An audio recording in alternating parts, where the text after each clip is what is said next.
मी ना आज आळूवड्या केल्या. ह्याला कोलिकेशिया लीव्स पण म्हणतात इंग्लिशमध्ये. तर हे पानं ना इतके पौष्टिक आहे. विटॅमिन एमध्ये, विटॅमिन सीमध्ये बरेच अँटीऑक्सिडंट्स आहेत. तुम्ही ना गुगल करा, तुम्हाला ह्याचे हेल्थ बेनिफिट्स खूप दिसतील. तर हे नक्की करून बघा. ह्याचे पानं घेतले, त्याच्या मागचे देठ काढून घ्यायचे, म्हणजे ते पानं छान एकावर एक बसतात. मग एका भांड्यामध्ये 1 कप बेसनचं पीठ घेतलं, त्यात थोडा कांदा, थोडी कोथिंबीर आणि नंतर आपले बेसिक मसाले टाकले. हळद किंवा जिरंपूड, धणेपूड, लाल तिखट हे सगळं टाकून मी चिंचगुळाचं पाणी बनवलं.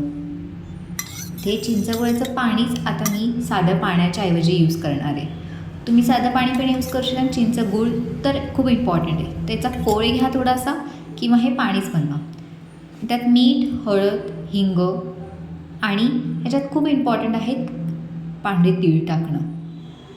आता ते मिश्रण सुकं झाल्यामुळे मी अजून चिंचगूळचा पाण्याचाच वापर केला आणि हे असं तयार झालं.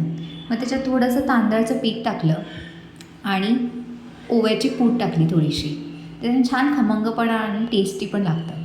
मग त्या आळूच्या पानांना असं लावून घेतलं ते मिश्रण.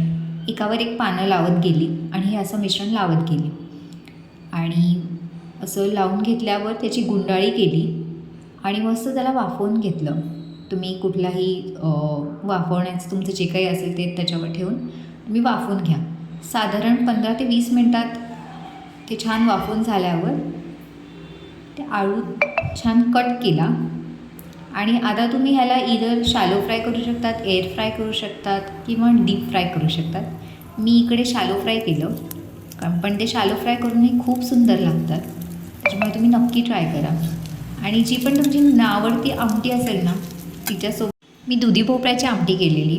मला फार काही आवडत नाही, पण ती आळूवडीसोबत इतकी अप्रतिम लागत होती. म्हणजे मला कळेच ना की आळूवडी छान लागते की दुधीची आमटी छान लागते. त्याच्यामुळे नक्की ट्राय करून बघा ही आळूवडी.